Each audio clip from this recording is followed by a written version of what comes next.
మనం ఇక్కడ గ్యారంటీగా ఉన్నాం. అది ఇంకా ఇవన్నీ మన నెత్తి మీదకి వస్తాయి. చివరికి మనమే అనుభవించాలి ఇవన్నీ కూడా. ఇక్కడేమవుతుంది, ధర్మం ఏమిటి, అధర్మం ఏమిటి, చేయవలసిందేంటి, చేయకూడదేంటి.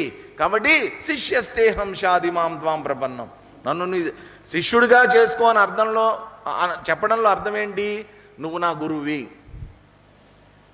కాబట్టి గురువు గారి దగ్గరికి వెళ్ళి ఏం అడగాలి, శ్రేయస్సుని అడగాలండి ఎప్పుడు కూడా. ప్రేయస్ అంటే ఏంటి, టెంపరీగా మనం ఏదో అప్పటికప్పుడు చేసేస్తాం, టెంపరీగా ఆ ప్రాబ్లంలోంచి బయటపడడం కోసం అని చెప్పి ఏదో ఒకటి అప్పటికప్పుడు సొల్యూషన్ వెతుక్కుంటాం, చేసుకుంటూ వెళ్ళిపోతూ ఉంటాం 5,000 అప్పు చేసినట్టు. కానీ శాశ్వతమైనటువంటి పరిష్కారం ఏదైతే ఉందో, ఆ శాశ్వతమైనటువంటి పరిష్కారం పొందడం ఏదైతే ఉందో అది శ్రేయస్సు. టెంపరీ సొల్యూషన్ కాదు, అప్పటికప్పుడు కష్టంలోంచి బయటపడేసేటటువంటి సొల్యూషన్ కాదు. శాశ్వతంగా మళ్ళా ఈ కష్టం నాకు రాకుండా ఉండే విధంగా నేను బయటపడాలి దీంట్లోంచి.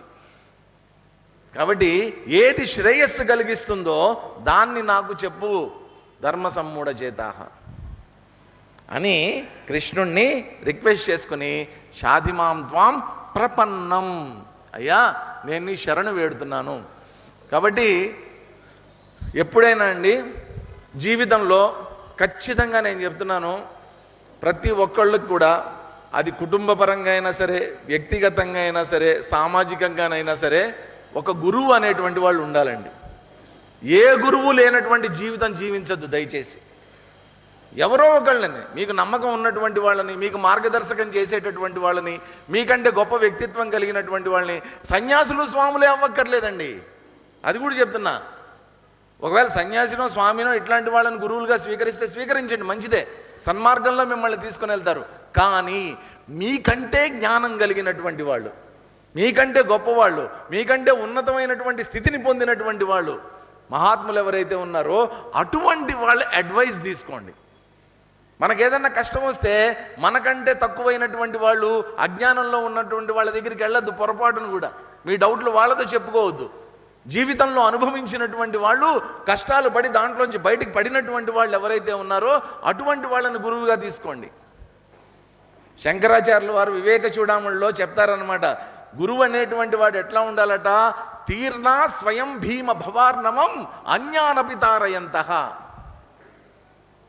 స్వయం భీమ భవార్ణవం తారయంతః. గురువు అనేటువంటి వాడు భీమ భవ ఆర్ణవం. భవం అంటే ఏంటి, ఈ ప్రపంచం, ఈ జగత్తు, భవసాగరం, ఆర్ణవం అంటే సాగరం. అటువంటి సాగరాన్ని స్వయం తీర్ణ, స్వయంగా దాటినటువంటి వాడై ఉండాలి.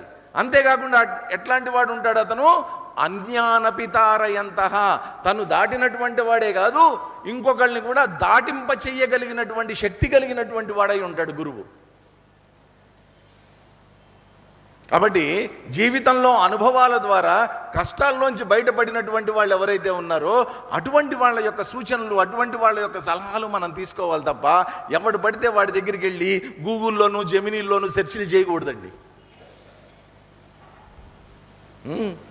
ఇక్కడ శ్రీకృష్ణ పరమాత్మ పడినటువంటి కష్టాలేంటో అర్జునుడికి తెలుసు, అతని యొక్క దివ్యమైనటువంటి శక్తి ఏంటో తెలుసు. ఎన్ని కష్టాలు పొందిన తర్వాత అతను భగవత్ చైతన్యంగా ఇప్పుడు ప్రకటితం అవుతున్నాడో అర్జునుడికి తెలుసు. కాబట్టే శిష్యస్తేహం షాదిమాం త్వాం ప్రపన్నం, నన్ను నీ శిష్యుడిగా ఎంచుకోవయ్యా అన్నాడు. అని పరిపూర్ణమైనటువంటి శరణాగతి. ఈ శరణాగతి పొందిన తర్వాత ఇప్పుడు చెప్తున్నాడు చూడండి, 8వ శ్లోకం చదువుతాం. నహి ప్రపశ్యామి మమాపనుద్యాత్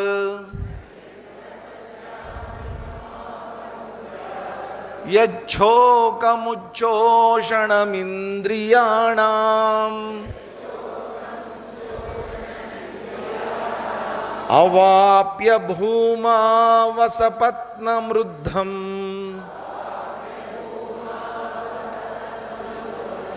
రాజ్యం సురాణామపి చాధిపత్యం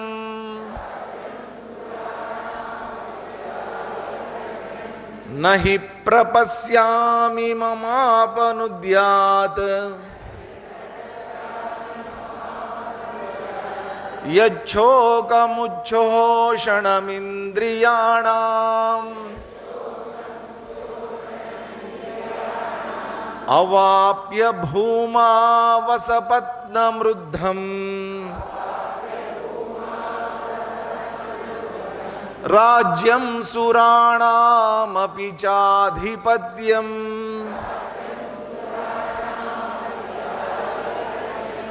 చివరిగా చెప్తున్నాడు అర్జునుడు, భూమౌ అసపత్నం వృద్ధం రాజ్యం, ఈ భూమి మీద అనంతమైనటువంటి లెక్క పెట్టడానికి వీల్లేనటువంటి వృద్ధం రాజ్యం, సమృద్ధమైనటువంటి రాజ్యాన్ని నాకు దొరికినప్పటికీ కూడా, అది నేను పొందినప్పటికీ కూడా, అపి ఇంకా సురాణామాధిపత్యం చ, సురులంటే ఎవరు? దేవతలు. దేవతల ఆధిపత్యం అంటే ఇంద్రలోకం యొక్క ఆధిపత్యాన్ని నాకు ఇచ్చినప్పటికీ కూడా, ఈ భూమి మీద ఉండేటటువంటి మొత్తం ఆధిపత్యాన్ని నాకు ఇచ్చినా కూడా, లేదా స్వర్గం యొక్క ఆధిపత్యాన్ని నాకు ఇచ్చినప్పటికీ కూడా ఎట్లాంటిదట? ఇంద్రియాణం ఉత్సోషణం మమ దుఃఖం యత్ అనుపనుద్యాత్ తత్ న ప్రపశ్యామి. నా ఇంద్రియాలని క్షోభ పెట్టేటటువంటి, ఇంద్రియాలంటే ఏమేమి ఇంద్రియాలు ఇక్కడ? మామూలుగా వేదాంత పరిచయం ఉన్నటువంటి వాళ్ళకి ఇంద్రియాలు అనగానే రెండు రకాల ఇంద్రియాలు కనిపిస్తాయి. ఒకటేంటి? కర్మేంద్రియాలు, రెండవది జ్ఞానేంద్రియాలు. ఈ రెండు మనకి తెలుసు కదండి. ఈ రెండు పక్కన పెడితే బాహ్య ఇంద్రియాలు, అంతరింద్రియాలు అన్నారు. బాహ్య ఇంద్రియాలు, అంతరింద్రియాలు అంటే ఏంటి?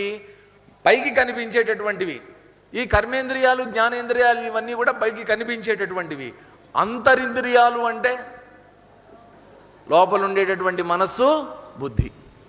కాబట్టి ఇక్కడ నా ఇంద్రియాలని క్షోభ పెట్టేటటువంటి అని చెప్పడంలో అర్థం ఏంటంటే, ఇంతకుముందు శ్లోకాలన్నీ ఒకసారి గమనించండి. ఏమేం చెప్పాడు ఇంతకుముందు అధ్యాయంలో శ్లోకాల్లో? ఒక పక్కన నా శక్నోమ్యవస్థాతం, నేను నిలబడలేకపోతున్నాను, నా నాలుక ఎండిపోయింది, నా నోరు మండుతోంది, నాకు చెమట్లు పట్టాయి, నా చేతుల్లోంచి గాంధీవం జారిపోతోంది, నేను నిలబడలేకపోతున్నాను అంటే శారీరకంగా దెబ్బతిన్నాడు. దాంతోపాటు ఏమన్నాడు? భ్రమతి వచమే మనః, నా మనస్సు తిరుగుతోందయ్యా, అంతా ఏంటో అంత కళ్ళు తిరిగిపోతుందంత. కాబట్టి శారీరకంగాను దెబ్బతిన్నాడు, మానసికంగాను దెబ్బతిన్నాడు. బాహ్యమైనటువంటి ఇంద్రియాలు అదుపు తప్పాయి, అంతరింద్రియాలు కూడా అదుపు తప్పాయి. కాబట్టి నా ఇంద్రియాలను క్షోభ పెట్టేటటువంటి ఈ దుర్భరమైనటువంటి పరిస్థితి ఏదైతే ఉందో, దాంట్లోంచి ఎలా బయటపడాలో తెలియనటువంటి ఒక నిస్సహాయ స్థితిలో నేనున్నాను. కాబట్టి అదృష్టం కొద్దీ ఏంటంటే తన గురించి తాను అర్థం చేసుకున్నాడు. తను ఏ స్థితిలో ఉన్నాడో తాను అర్థం చేసుకున్నాడు. చాలామంది ఏం చేస్తారంటేనండి, తమకి ఏదన్నా ఒక దుఃఖం కలిగిందనుకోండి, ఏదైనా భయం వేసిందనుకోండి, చాలామందికి వాళ్ళు ఎందుకు భయపడుతున్నారో కూడా వాళ్ళకి తెలియదు. ఏవో లోపల తెలియనటువంటి ఉంటాయి, చిన్నప్పుడు ఏవో విన్నటువంటి ఉంటాయి. చాలామంది పెద్ద అయిన తర్వాత కూడా నేను విన్నా, చాలామంది నాతో ఏదో, స్వామీజీ నాకు చీకటి అంటే భయం అండి. ఎందుకు భయం చీకటి అంటే? ఎందుకు నీకు భయం చీకటి అంటే? చీకటి అంటే ఏంటి? లైట్ లేదు, లైట్ లేకపోతే భయపడడం ఎందుకు? చిన్నప్పుడు భయపెట్టేసి ఉంటారు మనని కదా, ఇంట్లో వాళ్ళు భయపెట్టేసి ఉంటారు. అరే నేను చీకటి గదిలో వేస్తా, చీకట్లో వెళ్తే చీకట్లో లేకపోతే నేను కట్టేస్తా, పోలీసు వాడికి ఇచ్చేస్తా, బూచోడు ఎత్తుకుపోతాడు, ఇట్లాంటి భయాలు ఏవో పెట్టేస్తారు పెద్దవాళ్ళు. ఇవేంటంటే చిన్నప్పుడు పెట్టినటువంటి భయం ఏమవుతుందంటే పెద్ద అయిన తర్వాత కూడా ఇదే కంటిన్యూ అవుతుంది. వాడికి అటువంటిది ఏదన్నా పరిస్థితి ఎదురైనప్పుడు భయపడతాడు. ఎందుకు భయపడుతున్నాడు వాడికి అర్థం కాదు, భయం వేస్తూ ఉంటుంది. ఆ భయంలోంచి ఎలా బయటపడాలో తెలియదు, అది భయం అని కూడా తెలియదు వాడికి. కానీ అర్జునుడి యొక్క మానసిక స్థితి ఎట్లా ఉంది? ఇప్పుడు అదృష్టం బాగుండి తనకి ఎందుకు ఈ దుఃఖం కలిగింది అనేటువంటిది తనకి తెలిసిపోయింది. ఎందుకని? ధర్మం తెలియక, ధర్మ సమ్మూఢ చేతాః, ధర్మం ఏమిటో తెలియకపోవటం వల్ల నా ఇంద్రియాలు కూడా శోషింపబడేటటువంటి ఈ దుఃఖం నాకు కలిగింది. దీంట్లోంచి ఎలా బయటపడాలో నాకు అర్థం కావట్లేదు. ఓ శ్రీకృష్ణ నన్ను కాపాడవయ్యా అని పరిపూర్ణమైనటువంటి శరణాగతిని ప్రకటించాడు. ప్రకటించి చివరికి ఏం చేశాడు అనేటువంటిది సంజయుడు చెప్తున్నాడు. ఇప్పటిదాకా చూడండి, ఈ అధ్యాయంలో శ్రీకృష్ణ పరమాత్మ ఇప్పటికి మనకి 8 శ్లోకాలు అయిపోయినాయి. శ్రీకృష్ణ పరమాత్మ ఎన్ని శ్లోకాలు మాట్లాడాడు ఇప్పటి వరకు? 2 మాట్లాడాడు కదా. ఈ రెండు శ్లోకాలకి నిన్న మనం పెట్టుకున్నటువంటి పేరేంటి? టెస్టింగ్ డోస్ అన్నమాట. ముందు టెస్ట్ చేశాడు, ఏం జరుగుతుందో చూద్దామని ఒక చిన్న ఇంజక్షన్ ఇచ్చాడు. లాభంలా ఆ టెస్టింగ్ డోస్ పని చేయనప్పుడు ఏం చేయాలి? తర్వాత చెప్తున్నాడు చూడండి. సంజయ ఉవాచ ఏవముక్త్వా హృషీకేశం గుడాకేశః పరంతపః నయోత్స్య ఇతి గోవిందం. శబ్దం జాగ్రత్తగా రావాలి. తా నయోత్, తా దానికి సా వస్తుంది, దానికి యా వస్తుంది.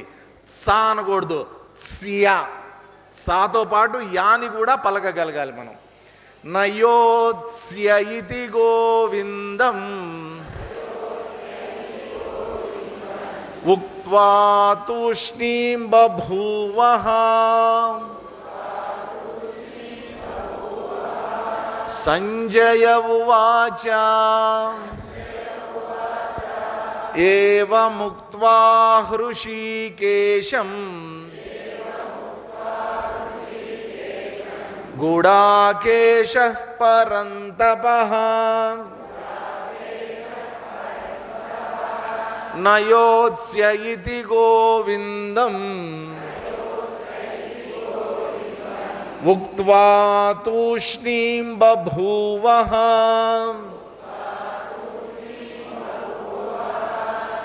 సంజయ ఉవాచ. సంజయుడు అంటున్నాడు, అంటే మళ్ళీ కథలో కొద్దిగా తీసుకొని వచ్చారు. సంజయుడు ఏమంటున్నాడు ఇక్కడ? ఏవం గుడాకేశః పరంతపః. ఈ విధంగా గుడాకేశుడైనటువంటి వాడు. గుడాకేశుడు అంటే అర్థం ఏంటంటే నిద్రని జయించినటువంటి వాడు, నిద్రని జయించినటువంటి వాడు. అటువంటి వాడు పరంతపః. పరంతపః అంటే పరులని తప్పింపజేసేటటువంటి వాడు, శత్రువుల్ని తప్పింపజేసేటటువంటి వాడు అయినటువంటి అర్జునుడు కాస్త హృషీకేశం ఉక్త్వా. హృషీకేశుడు అంటే ఎవరిక్కడ? శ్రీకృష్ణ పరమాత్మ. శ్రీకృష్ణ పరమాత్మతో ఈ విధంగా చెప్తున్నాడట. నయోత్స్య ఇతి గోవిందం ఉక్త్వా, నేను యుద్ధం చెయ్యను అని చెప్పి గోవిందుడితో చెప్పేశాడు. బహుశా ఇక్కడి నుంచే మొదలైందేమో గోవిందా గోవింద. నయోత్స్య ఇతి గోవిందం అని ఏం చేశాడట? తూష్ణీం బభూవః. తూష్ణీం బభూవః, తూష్ణీభావం. తూష్ణీభావం అంటే మౌనాన్ని వహించాడు కదా. ఇప్పటిదాకానేమో ఒక రకంగా చెప్పాలంటే విపరీతంగా వాగాడు. మాట్లాడటం అని అంటాం కూడా తప్పు అండి అది. అసందర్భ ప్రేలాపన అంటాం మనం. అంటే అనవసరమైనటువంటి మాటలు అనవసరమైనటువంటి సమయంలో మాట్లాడటం అసందర్భంగా. ఇక్కడ అందుకనే ఒక మాటని వ్యాసుల వారు ఉపయోగించారు, విషమే సముపస్థితం. శ్రీకృష్ణ పరమాత్మ ఏమన్నాడు నిన్న? ఎక్కడి నుంచి వచ్చి కుతస్వాకష్మలమిదం విషమే సముపస్థితం. విషమమైనటువంటి సమయంలో, రాకూడనటువంటి సమయంలో ఎక్కడి నుంచి వచ్చింది ఈ చెత్త నీ మనస్సులోకి అని అడిగాడు కదా. కాబట్టి చెత్త లోపల ఉంది అంటే మనం మాట్లాడేటటువంటి మాటలు కూడా ఎలా ఉంటాయి? చెత్తే మాట్లాడతాం. కాబట్టి మాట్లాడేటప్పుడు చాలా జాగ్రత్తగా ఉండాలండి. ఏం మాట్లాడుతున్నాం మనం? మన మాటల్ని బట్టి ఎదుటి వాళ్ళను అంచనా వేస్తారు.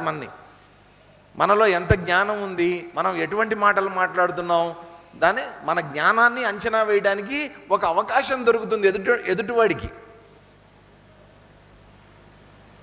కాబట్టి కనీసం పెద్దవాళ్లతోనన్నా మాట్లాడేటప్పుడు కంట్రోల్లో ఉండి మాట్లాడటం అనేటువంటిది అలవాటు చేసుకోవాలి. లేకపోతే మన అజ్ఞానం అంతా కూడా బయటపడుతుంది. ఇక్కడ కూడా ఈయన ఏం చేశాడట? ఈ విధంగా నయోత్స్య, నేను యుద్ధం చెయ్యను అని చెప్పేసి డిసైడ్ అయిపోయి శ్రీకృష్ణ పరమాత్మ దగ్గర చేతులు ఎత్తేసాడే.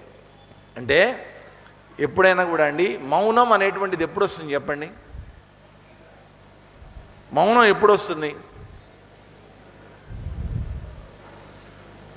చాలామంది ఇవాళ మేము మౌనం అండి అంటారు. మౌనం పేరుకే మౌనం, మౌన వ్రతం.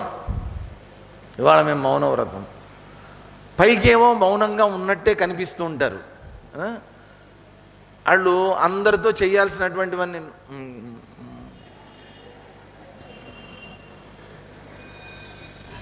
ఏవేవో చేస్తుంటారు. మామూలప్పుడు బాగానే ఉంటారు. ఆ మౌనం ఉన్న రోజున ఈ కోతి వేషాలన్నీ వస్తాయి. ఇవన్నీ పిచ్చి పిచ్చివన్నీ వేషాలు వేస్తారు ఆ రోజున విచిత్రంగా. వీళ్ళు ఏమనలేరు, ఎవరిని ఏమనలేరు ఆ రోజున. కాబట్టి సాయంత్రం వరకు ఎట్లాగో అట్లా ఓపిక పడతారు. ఎన్నింటికి అయిపోతుంది మౌనవ్రతం? సాయంత్రం 6 గంటలకో 7 గంటలకో మౌనవ్రతం అయిపోతుంది. అప్పుడు ఇప్పుడు రా, ఏంట్రా పొద్దున్న ఏమన్నావు, అప్పుడు మొదలు పెడతారనమాట. దేనికి మౌనంగా ఉన్నట్టు నువ్వు పొద్దున్న నుంచి? సాయంత్రం కక్ష సాధించడానికా ఈ మౌనాలు ఇవన్నీ కూడా? అంటే అంతరంగంలో మౌనం లేదు. లోపల ఉండాల్సినటువంటి మౌనం కనుక ఉంటే బయట మౌనం అనేటువంటిది వస్తుంది. మా స్నేహితుడు ఒకడు ఉండేవాడు. వాడి పేరేంటంటే, నేను బ్రహ్మచర్యంలో ఉన్నప్పుడు వాడు కూడా 93లోనే నా బ్యాచ్లోనే బాంబేలో చేశాడు. వాడి పేరు ఏదో ఉంది, మర్చిపోయాను. వాళ్ళ అక్కగారు నా ఫ్రెండ్ అంటే ఆ అమ్మాయి నాకంటే 2 ఏళ్ళు పెద్దది. అమ్మాయి లా చేసి తర్వాత మన ఏదేది చేవెళ్ళ మ్యాజిస్ట్రేట్గా చేసింది తను, అన్నపూర్ణశ్రీ అని, లంక అన్నపూర్ణశ్రీ వాళ్ళ తమ్ముడు అనమాట ఇతను. వీడు బ్రహ్మచర్యంలో ఉన్నాడు, నాలాగే బ్రహ్మచర్యంలో ఉండి ఎల్లో డ్రెస్ వేసుకొని. వాడు మాత అమృతానందమయ్యి ఆశ్రమం ఉంది కదా, ఆ ఆశ్రమంలో ఒక స్కూల్ ఉంది హైదరాబాద్లో, వాళ్ళది ఒక స్కూల్ ఉంది. ఆ స్కూల్లో వాడు ఒక ఇన్ఛార్జిగా వాడు వెళ్ళాడు, చిన్మయ మిషన్ నుంచి బయటికి వెళ్ళిన తర్వాత అక్కడ ఒక 2 నెలలు 3 నెలలు పనిచేశాడు. పనిచేసిన తర్వాత సడన్గా ఒకరోజు నేను ఫోన్ చేస్తే ఫోన్ ఎత్తలా. 2 రోజులు ట్రై చేశా, 3 రోజులు ట్రై చేసా, ఫోన్ ఎత్తలా. తర్వాత నేను వాళ్ళ అక్కకి చేశా, ఏమ్మా మీ తమ్ముడు ఏమయ్యాడు అని ఫోన్ చేశా. ఫోన్ చేస్తే ఆవిడ చెప్పింది అసలు విషయం ఏంటంటే, వాడు బదరీ వెళ్ళిపోయాడు స్వామి అంది. దేనికి వెళ్ళాడు బదరీ అని అంటే, ఇక్కడ ఏదో గొడవ పడ్డాడు ఎవరితోనో ఆశ్రమంలో, అతనికంటే సీనియర్ అంట, సీనియర్తో గొడవ పడ్డాడు, మొత్తానికి ఏదో మాట జరిగిందంతా. కొన్నాళ్ళు మౌనంగా ఉందామని చెప్పి బదరీ వెళ్ళిపోయాడంట. అక్కడికి వెళ్ళి బదరీ వెళ్ళి ఏం చేస్తాడంటే వీడు మౌనంగా ఉంటాడంట. ఆవిడ ఒక మాట అంది, ఎంతైనా మ్యాజిస్ట్రేట్లేనండి. ఆవిడ ఏమందంటే, ఎప్పుడు మౌనంగా ఉండాలో అప్పుడు మౌనంగా ఉంటే ఇప్పుడు మౌనంగా ఉండాల్సిన అవసరం వచ్చి ఉండేది కాదు కదండి అంది ఆవిడ. కరెక్ట్ అనిపించింది.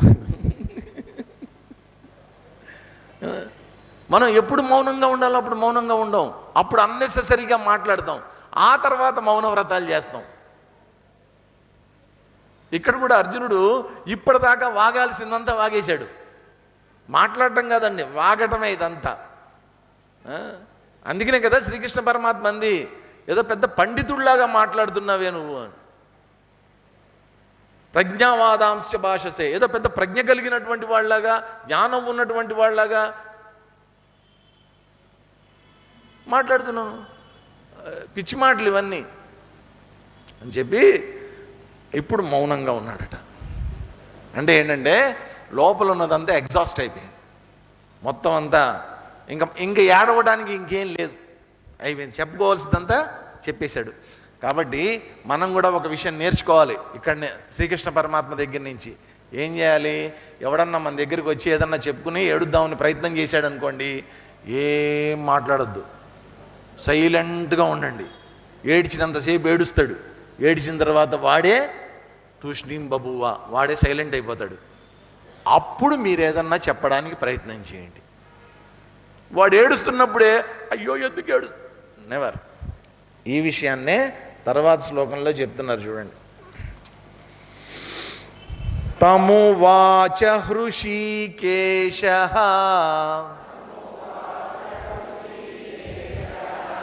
ప్రహసన్నివ భారత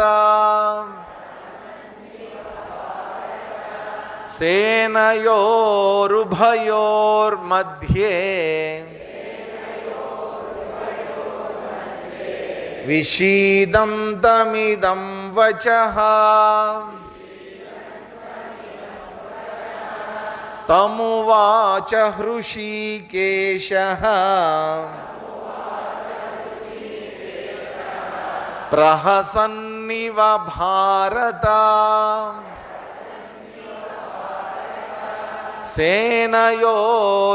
సేనయోరుభయోర్मध्ये విషీదంతమిదం వచః. ఇక్కడ చెప్తున్నటువంటిది ఎవరు? సంజయుడు. సంజయుడు కాబట్టి ఏమంటున్నాడు? భారత. భారతాన్ని ఎవరిని సంబోధిస్తున్నాడంటే విచిత్రంగా సంజయుడు ధృతరాష్ట్రుణ్ణి సంబోధిస్తున్నాడు. ఏమని సంబోధించాడు? భారత, ఓ ధృతరాష్ట్ర, ఉభయోహో సేనయోహో మధ్య, ఈ రెండు సేనల మధ్యలో విషీదంతం తం హృషీకేశం, విషాదంలో నిండిపోయినటువంటి వాడు, దుఃఖంలో ఉన్నటువంటి తం అటువంటి అర్జునుణ్ణి ఈ శ్రీకృష్ణ పరమాత్మ ప్రహసన్ ఇవ ఇదం వచః ఉవాచ. ప్రహసన్, ప్రహసన్ అంటే ఒక చిరునవ్వు, ముఖం మీద ఒక చిరునవ్వుతోటి ఈ విధంగా మాట్లాడటం మొదలుపెట్టాడట. నిజంగా అర్జునుడికి చాలా కోపం వచ్చి ఉండాలి నాకు తెలిసి. నేనేమో ఎంత కష్టపడి దుఃఖాన్ని తెచ్చుకుని ఏడుస్తుంటే నువ్వేమిటయ్యా నవ్వుతావు అని అర్జునుడికి కోపం వచ్చి ఉండాలి కదా. ఏం చక్కగా మాట్లాడు. ఇప్పుడు చెప్పడం మొదలుపెట్టాడు. మొదలుపెట్టే ముందు ఏం చేశాడట? ఒక చిరునవ్వు నవ్వాడట. ప్రహసన్నివ. నేను చెప్తున్నానండి, ప్రహసన్నివ అంటే ఒక చిరునవ్వు నవ్వాడని అనుకున్నాం కదా. ఈ ప్రహసన్నివ అనేటువంటి పదం మీద చూడండి, ప్రహసన్ ఇవ, ఇవ అంటే లాగా అని అర్థం సంస్కృతంలో. లాగా. ప్రహసన్ నవ్వుతున్నాడు, నవ్వుతున్నట్టు. అంటే నవ్వు కూడా నవ్వలేదండి గట్టిగా. మనం నవ్వటం అంటే ఇది నవ్వు మనకి. ఆయన అట్లా నవ్వల, నవ్వుతున్నట్టు ఉందట ఆయన మొహం. ప్రహసన్ ఇవ, లాగా నవ్వినట్టు నవ్వి చెప్పడం మొదలుపెట్టాడట. ఎవరితో?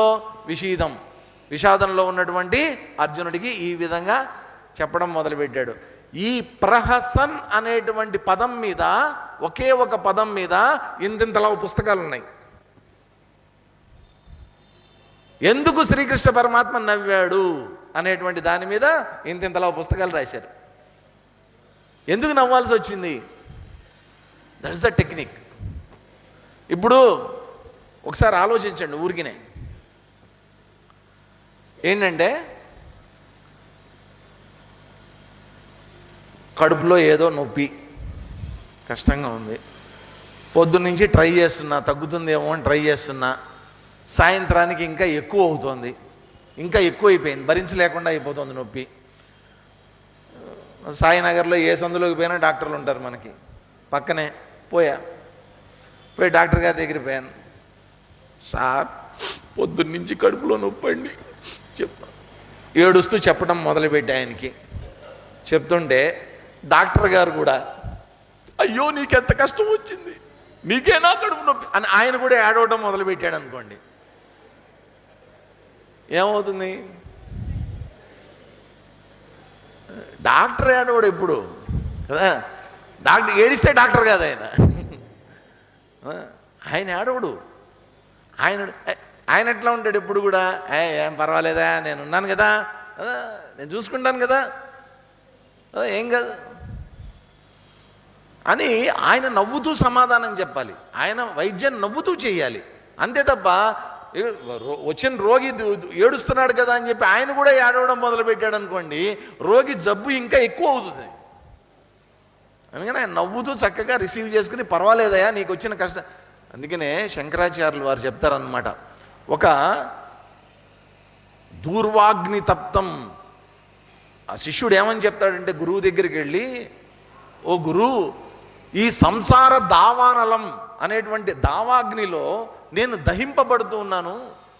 ఈ దావాగ్నిలోంచి ఎలా బయటపడంలో నాకు అర్థం కావట్లేదు, ఏ మార్గాన్ని అనుసరించాలో నాకు తెలియట్లేదు ఓ గురువు అని చెప్పి గురువు దగ్గరికి వెళ్ళి సాష్టాంగ నమస్కారం చేసినప్పుడు గురువు ఏమంటాడంటే, మా భైష్ట్య విద్వన్, మా భైష్ట తవనాస్త్యపాయ సంసార తరణేస్తు ఉపాయ అస్తి. ఓ శిష్యుడా, ఓ బాబు, నాయనా, మా భయిష్ట, భయపడాల్సినటువంటి అవసరం లేదు.